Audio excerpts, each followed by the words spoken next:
The drawer wouldn't stay shut. Reyna Ilford had both hands flat against the metal, her whole body weight pressed into it, and still it inched open under her palms like something on the other side was breathing against the slot. The overhead light in Annex 9 buzzed once and steadied. She was alone. She was supposed to be alone. Reyna Ilford, she said out loud, voice cracking down the middle. 26. Corvale. Grew up on... She stopped. She didn't know the street. She knew she'd grown up on a street. She could see the porch, the colour of the door, her mother's voice calling her in for dinner. But the name of it, the actual name, was just gone, like a word erased mid-sentence.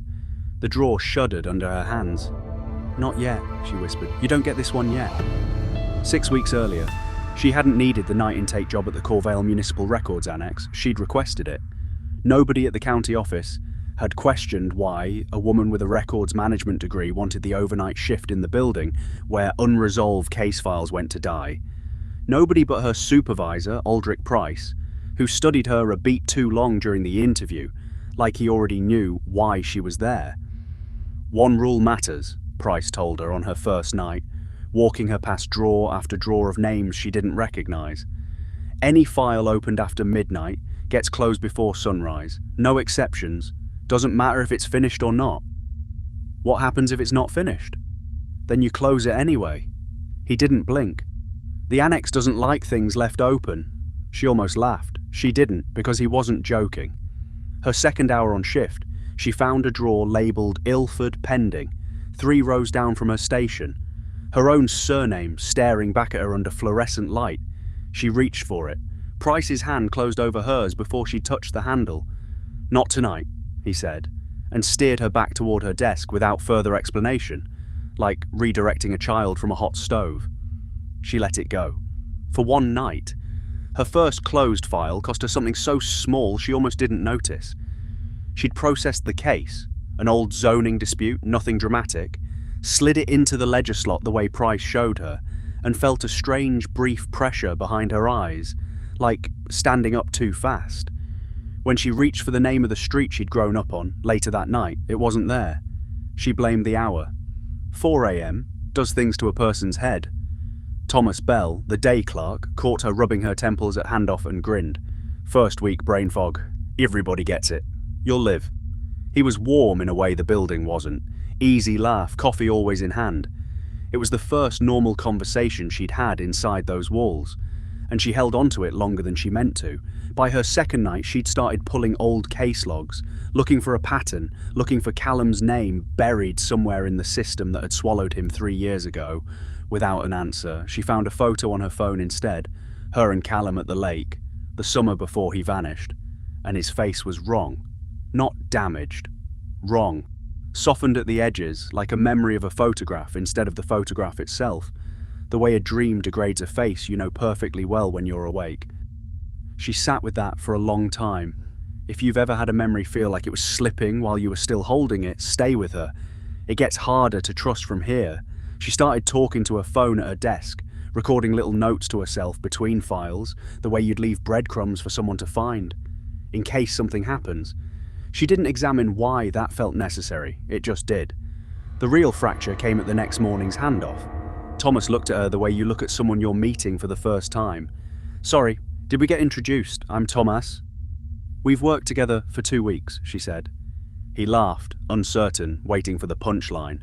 There wasn't one. She checked the staff log at her station that night with hands that wouldn't quite stay still. Her hire date had moved, pushed back 4 days from what she remembered. Her personnel file was thinner than a 2-week employee's file should be. Pages missing, not deleted. Missing like they'd never been written. She found Price in the archive stacks and didn't bother softening the question. What is this place doing to me? He didn't deny it. That was almost worse than a lie would have been. The annex balances, he said, like it was a weather pattern, not a crime. Every closed case has to be paid for by somebody living. That's the arrangement. It's always been the arrangement. Paid for with what? You already know. How long have you known? Price's jaw tightened. Longer than you'd believe. I was a night clerk once too. He didn't explain further. He didn't need to. She understood, standing there, that whatever was happening to her wasn't malice. It was inheritance, a machine that had been fed clerk after clerk after clerk and never once stopped running. She closed another file 2 nights later, deliberately this time, a bargain, an attempt to buy Price's cooperation, to get him to finally open the drawer with her name on it. The cost was bigger this time. She felt it happen, a hot, physical tearing sensation behind her sternum, and when it passed, she reached for the memory of the last real fight she'd had with her mother, the day Callum disappeared, and found a smooth, seamless gap where it used to be. Not blurred, not faded, removed, like surgery. That was when she understood the pattern the annex wasn't hiding, only waiting for her to notice. It wasn't taking things at random, it was taking the exact memories tied to her guilt. She had no one left she could tell this to who'd believe her. If you're the kind of person who'd stay up with someone in that position, stick around. The next part is where it stops being subtle. The Ilford drawer was still there on her 9th night 3 rows down, exactly where it had always been. This time, Price didn't stop her hand. He just watched. The tab read Ilford, pending, and underneath, in fainter ink, a case number dated to the week Callum vanished. She pulled it open. Inside, intake forms, a single photograph of her brother she didn't remember anyone taking, and page after page stamped unresolved in the same red ink going back 3 years, like the file had been open the night he disappeared and never once closed. "He's been here the whole time," she said. Her voice didn't sound like hers. 3 years, in this building, while I was...